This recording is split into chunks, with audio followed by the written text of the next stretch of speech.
Shalom Bapak Ibu, kembali berjumpa dalam channel kesayangan kita yaitu Yizia Channel, dalam program yaitu Renungan Kristen pada episode kali ini.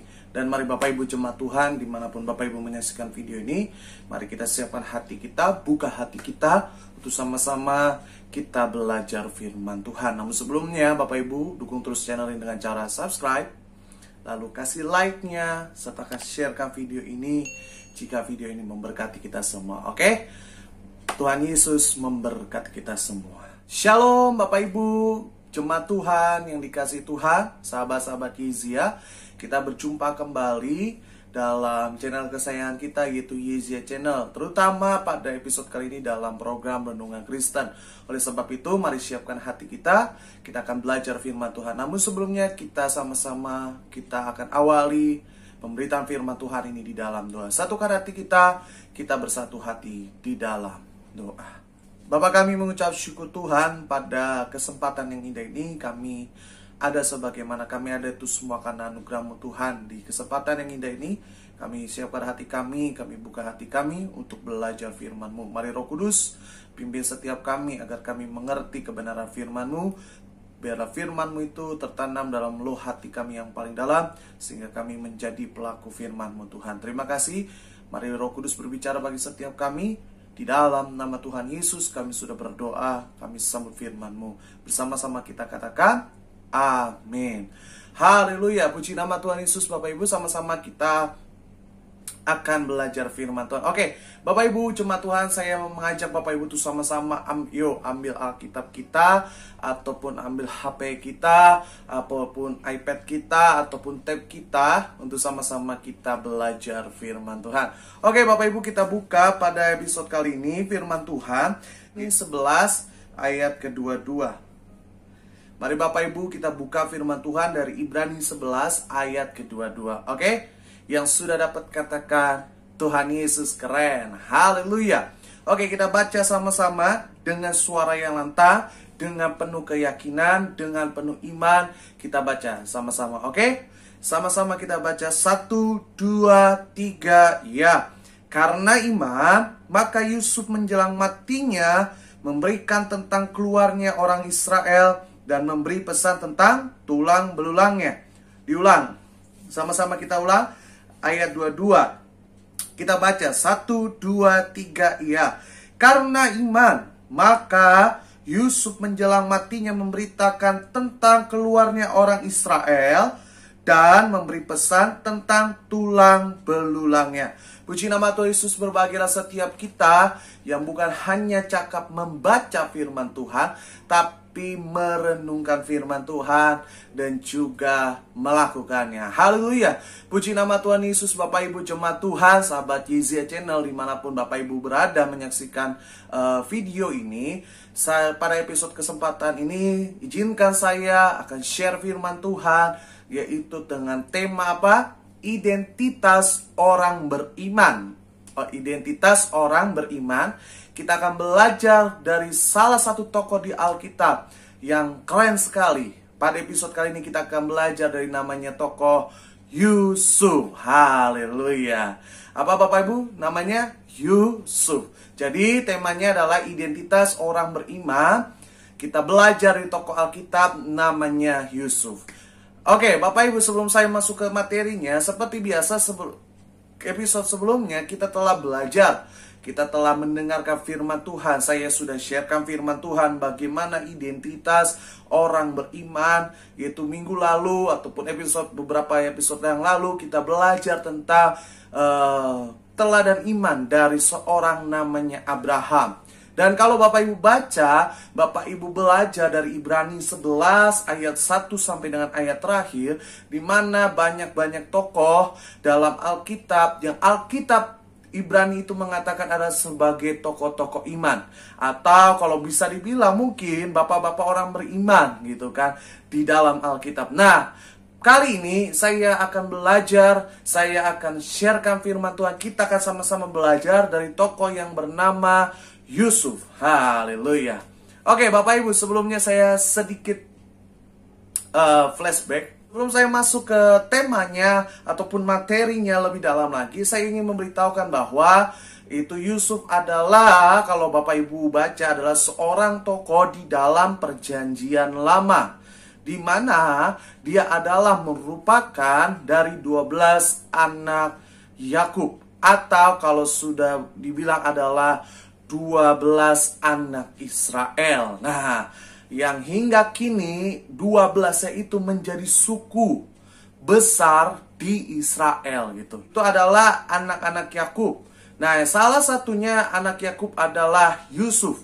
Kalau Bapak Ibu baca di Kejadian, bahwa kisahnya adalah Yusuf itu adalah anak yang ya istilahnya paling disayang oleh Yakub pada zaman itu gitu kan. Pada zaman itu Yakub menyayangi dia, mengasihi dia, sehingga kakak-kakaknya pada iri gitu kan, saudara-saudara sekitarnya pada iri.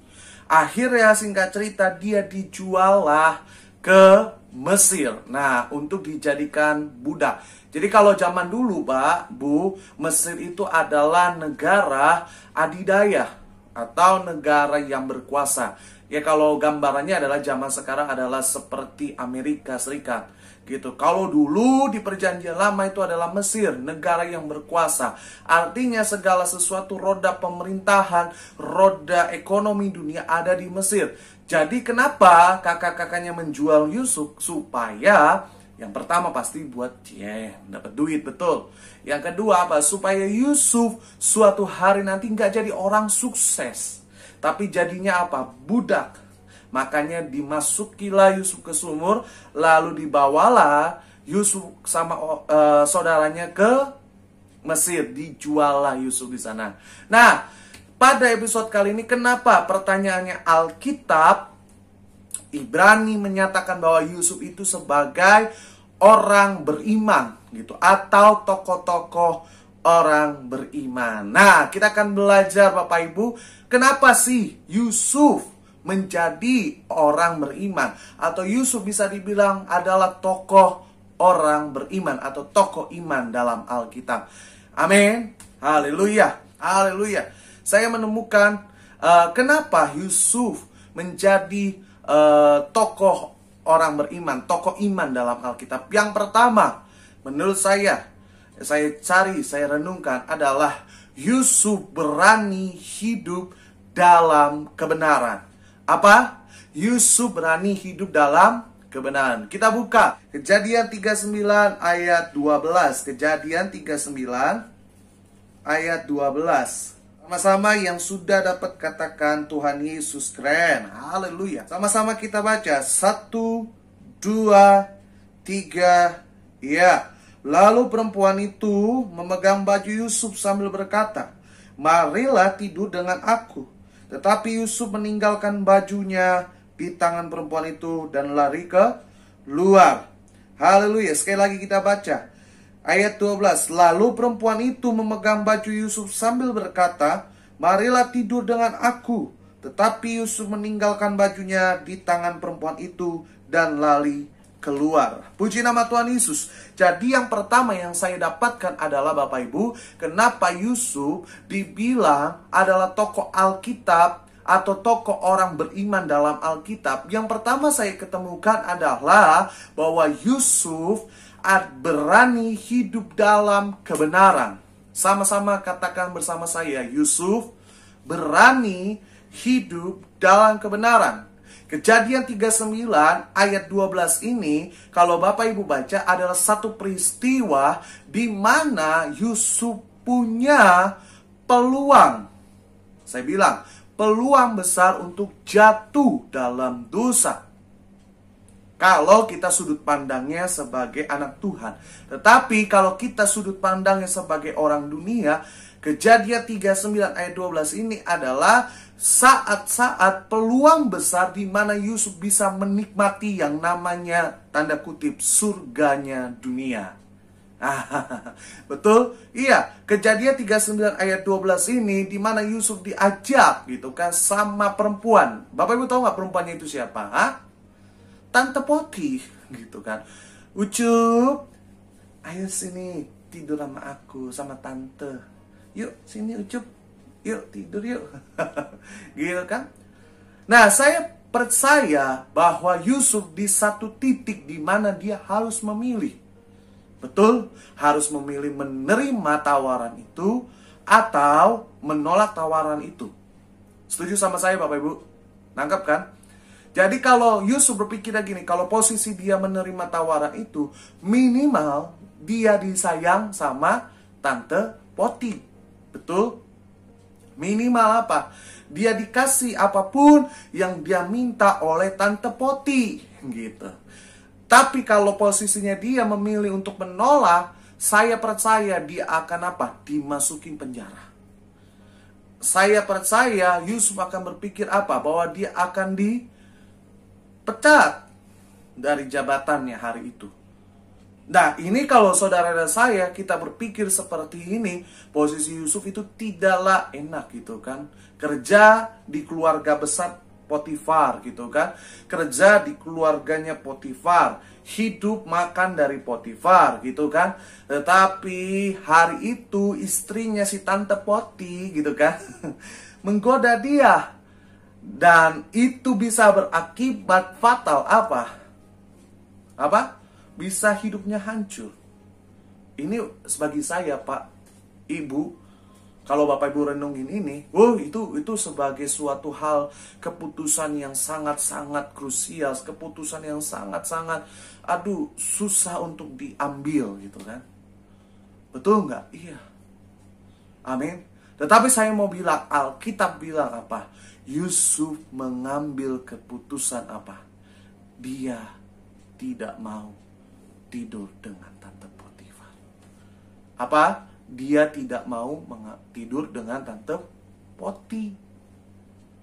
Saudara dan saya, Bapak Ibu tahu nggak apa yang dihasilkan? Apa yang didapatkan? Yusuf dimasukin ke penjara. Saya mau tanya Bapak Ibu, Yusuf tahu nggak akan terjadi hal itu? Tahu. Saya tanya, Yusuf punya perhitungan yang besar nggak? Pasti. Tapi saya mau bilang Pak Bu, Yusuf mengambil satu keputusan yang tepat apa? Dia melakukan kebenaran. Dia nggak melakukan dosa. Dia akan berkata, say no to sin. Saya tidak mau dengan dosa. Amin. Yes. Makanya Alkitab gak heran. Yusuf dibilang adalah tokoh iman. Tokoh orang beriman dalam Alkitab. Kenapa? Karena Yusuf berani menyatakan kebenaran. Yusuf berani menyatakan namanya suatu kebenaran firman Tuhan. Dia mengasihi Tuhan Allahnya dengan segenap hatinya. Dia mengasihi Tuhan Allahnya bukan cuma lip service, tapi dengan perbuatan dan hatinya. Dengan cara apa? Menolak dosa. Aplikasinya begini Pak Bu, kita belajar dari Yusuf. Kalau kita dibilang orang beriman, kita percaya, iman kita sama Tuhan Yesus, saya mau bilang, engkau dan aku harus melakukan namanya kebenaran. Sama-sama katakan sama saya harus berani menyatakan kebenaran. Amin.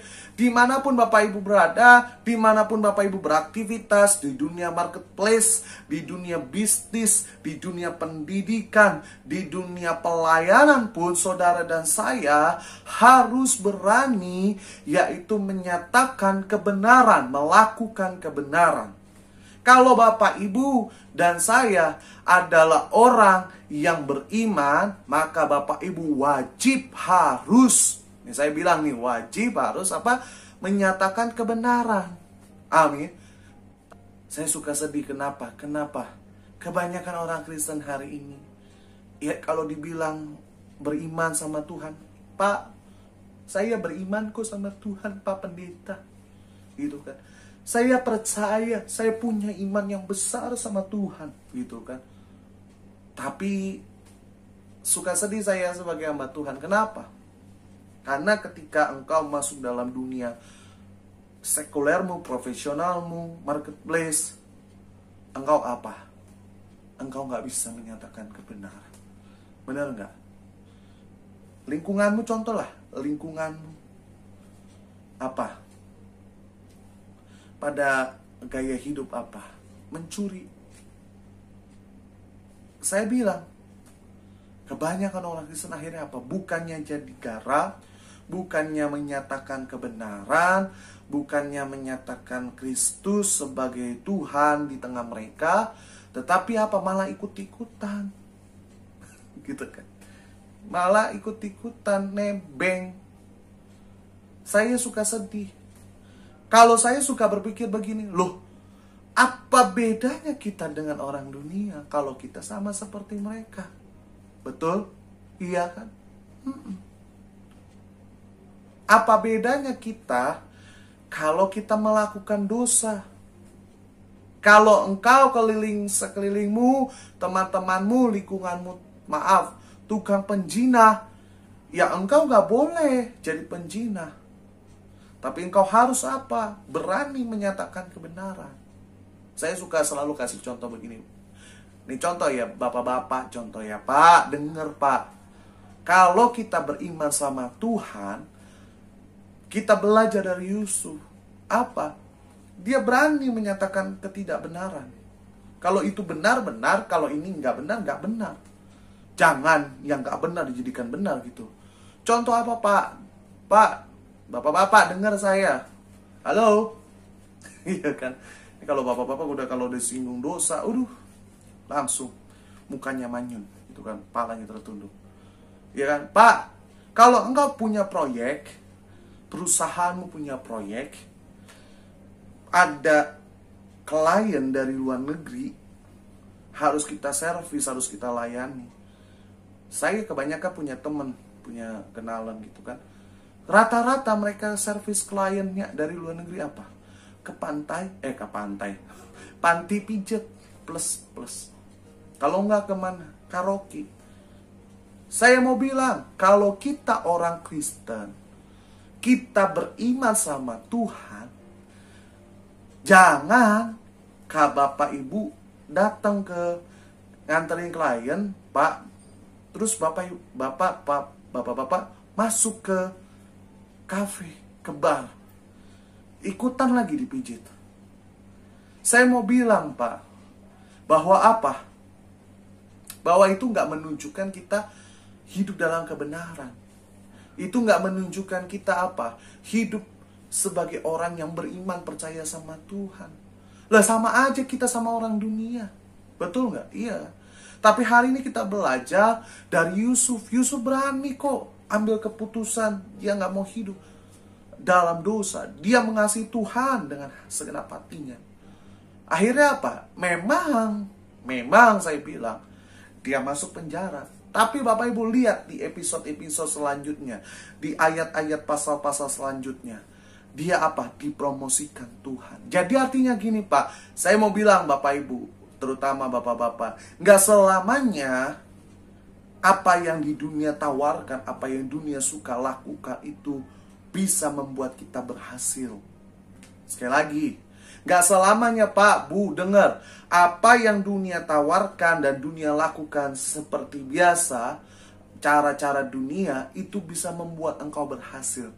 Terkadang saya mau bilang, kalau kita berani ngambil keputusan untuk hidup benar, hidup mengasihi Tuhan, hidup cinta sama Tuhan, saya mau bilang Pak, terkadang keputusan itu membuat engkau 100 kali lipat lebih berhasil dari orang dunia.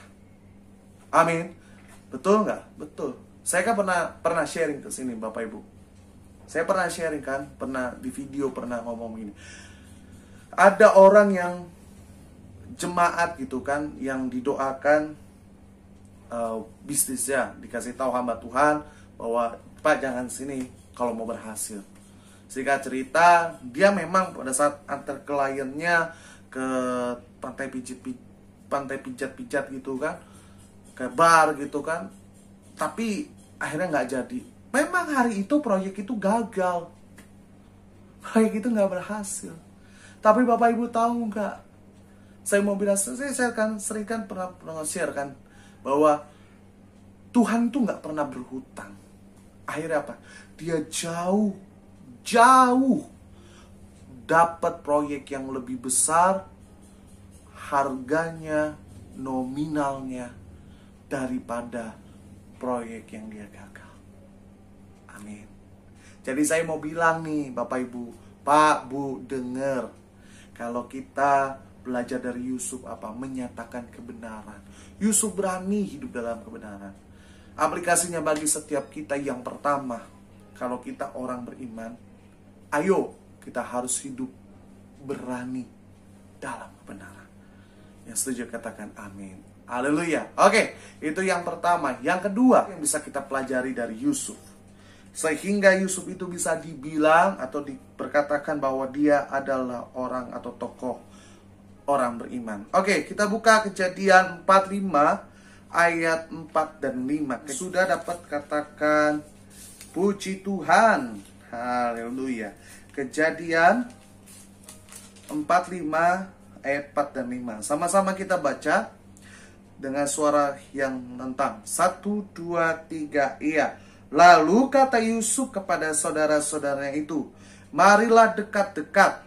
Maka mendekatlah mereka, katanya lagi, akulah Yusuf, saudaramu yang kamu jual ke Mesir.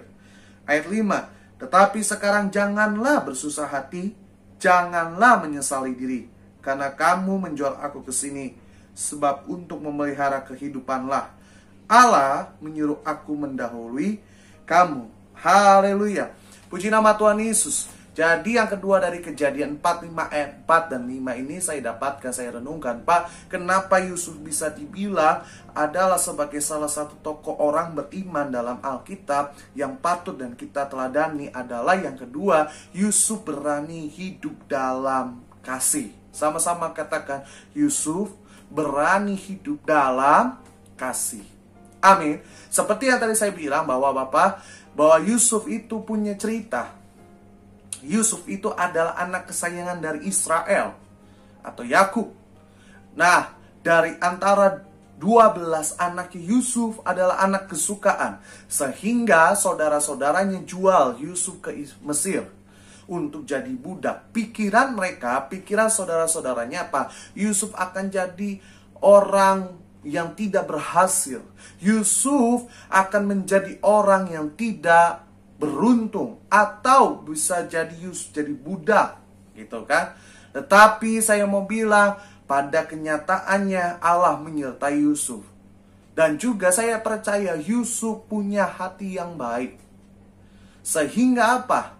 Sehingga Yusuf punya kasih yang besar. Nah, Kejadian 45 ayat 4 dan 5 ini adalah cerita di mana setelah puluhan tahun, sekian tahun mereka tidak ketemu, Yusuf sudah dalam posisi itu orang kepercayaan di Mesir.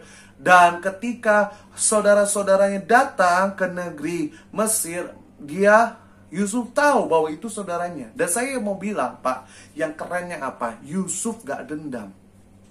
Yusuf mengasihi saudaranya. Memang kalau Bapak Ibu baca di pasal sebelumnya, Yusuf menguji mereka, ya istilahnya usil sama mereka. Tetapi di Kejadian 45 ini, ayat 4 dan 5 ini, Yusuf mengasihi mereka. Dan saya mau bilang, gak heran kenapa Alkitab, kenapa firman Tuhan mengatakan bahwa kita harus meneladani Yusuf sebagai bapak orang beriman. Karena Yusuf hidup dalam kasih. Sama-sama katakan, saya harus hidup dalam kasih. Amin. Aplikasinya apa Bapak Ibu? Yusuf mengampuni saudaranya. Bagi saya, Pak, kalau kita belajar, kita berpikir dan kita renungkan, kejadian itu gak gampang. Kejadian itu gak mudah buat kita. Kenapa? Coba kalau posisinya Bapak Ibu di posisi Yusuf hari itu. Percaya sama saya, gak bakal Bapak Ibu maafin dia. Betul gak? Gak bakal seperti apa yang Yusuf lakukan. Gak bakal. Percaya. Kalau posisinya kita seperti Yusuf hari itu, gak bakal. Susah, 1:1000 kalaupun ada. Tapi kita harus belajar dari Yusuf, Pak. Dia boleh dijahati saudaranya, dia boleh dikhianati saudaranya, dijual sama saudaranya, kakak-kakaknya, abang-abangnya.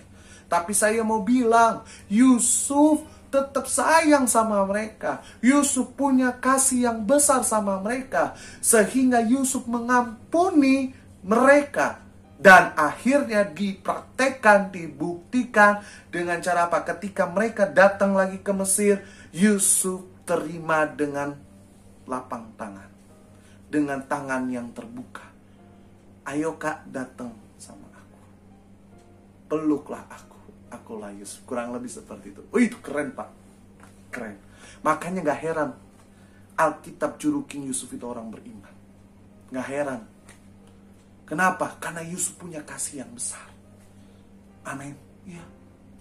Saya mau bilang pak, kalau kita orang beriman, yuk sama-sama tunjukinlah kasih kita sama sekitar kita. Yuk hiduplah berani dalam hidup kasih. Pak Pendeta, Bapak enak aja ngomong begitu Pak Pendeta. Pak Pendeta gak ngerasain apa yang aku rasakan Pak Pendeta. Aku udah ditinggalin suamiku Pak Pendeta. 20 tahun lamanya dia bersama dengan wanita lain Pak Pendeta. Enak banget Pak Pendeta ngomong seperti itu. Bu, saya mau bilang, kita itu orang yang beriman, orang yang percaya Tuhan. Artinya apa? Tugas kita, kewajiban kita, hiduplah dalam kasih. Harus apa? Mengasihi. Sehingga apa? Engkau harus mengampuni suamimu.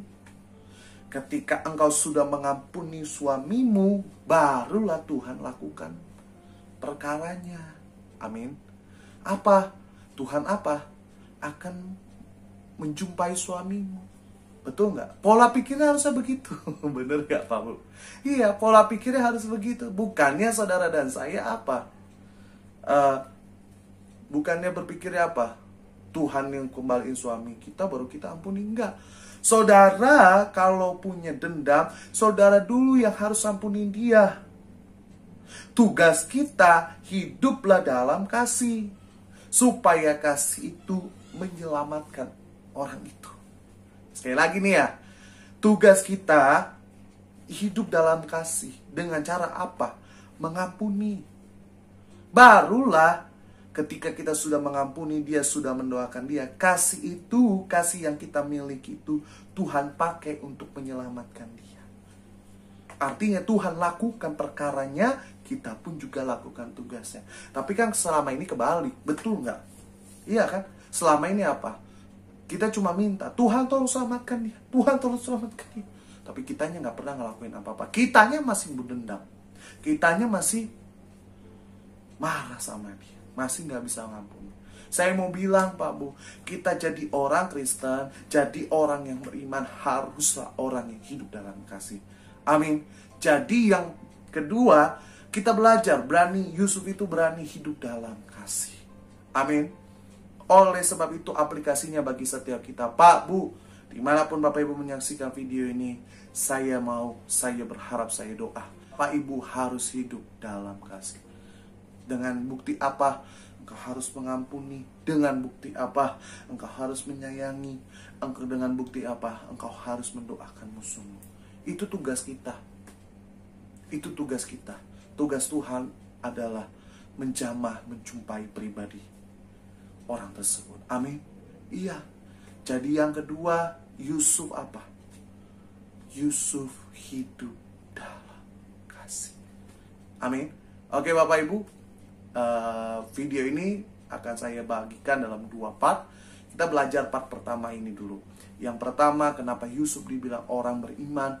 Karena Yusuf adalah hidup dalam kebenaran. Kalau kita dibilang orang beriman, yuk Pak, Bu, beranilah nyatakan kebenaran. Kalau di lingkunganmu salah, bilang salah. Kalau di lingkunganmu bilang benar, benar. Jangan hal yang salah dibenarkan, hal yang benar disalahkan.